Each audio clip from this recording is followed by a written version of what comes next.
तर good morning सर्वांना. मी आज उठल्यानंतर बघितलं तर हलकासा पाऊस पडत होता. वातावरण खूप थंडगार झालेलं होतं, त्यामुळे मी आज बनवणार आहे. मी आज नाश्त्याला बनवत आहे सँडविच मुलांना. थोडं बाहेर पावसाचं वातावरण पण झालेलं आहे, त्यामुळे मी फ्रूट आणि थोडंसं सँडविच बनवून देणार आहे. चला मी सुरू करते. खूप सोप्या पद्धतीने हे सँडविच बनवते, म्हणजे जास्त इन्ग्रेडियंट आहे. फक्त काकडी, टोमॅटो याला घेऊन घेतलेले आधीच, आणि चीज एक स्लाइस वास होतो मुलांना, आणि फ्रूट देणारे हे डाळिंब मुलांना त्यासाठी, आणि अंजीर आणले होते, हे अंजीर पण ते खाऊन जाते. त्याच्यामध्ये मी भुजिया शेव पण टाकते, ते छान लागतं. पण आता टिफिनमध्ये काय होणार ते दिल्यानंतर, टिफिनमध्ये ते ओलं होऊन मऊ पडणार. आमचा शिव सांगते टिफिन मऊ पडणार, मला पटकन शब्द येत नाही ना, त्यामुळे तो टिफिन बोलतो मऊ पडणार. त्याने आधी स्लाइस करून घेते.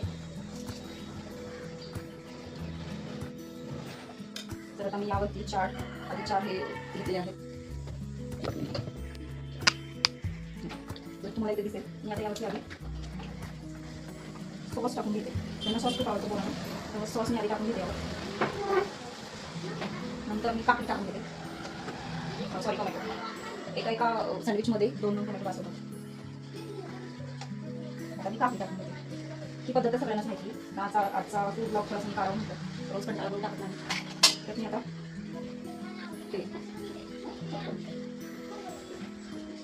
ते चीज मी किसून टाकून देते त्यावरती. त्याआधी थोडंसं अजून मी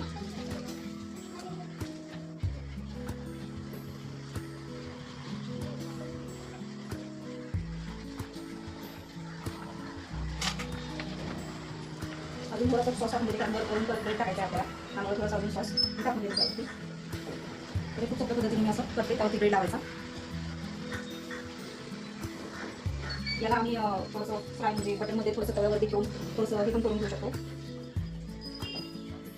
याला असं कट करून ठेवते मी आताच, जेणेकरून मुलांना खायला त्रास नाही होणार.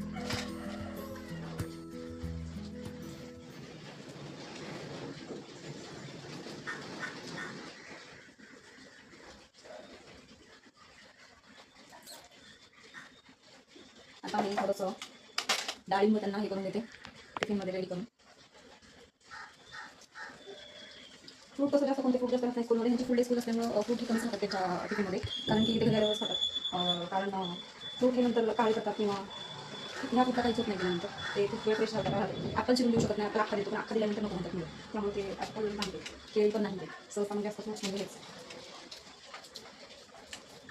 सकाळच्या धावपळीने खूप लवकर खायला लागते.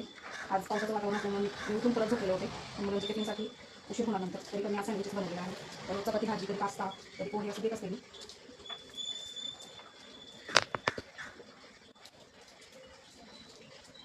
आणि फ्रेश राहिले त्यामध्ये खराब काहीच नाही.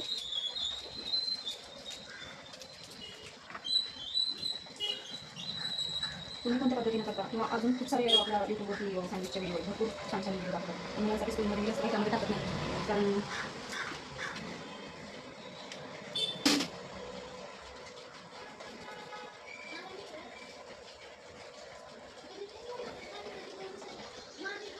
तर रेडी आहे आपला टिफिन मुलांचा डब्यासाठी.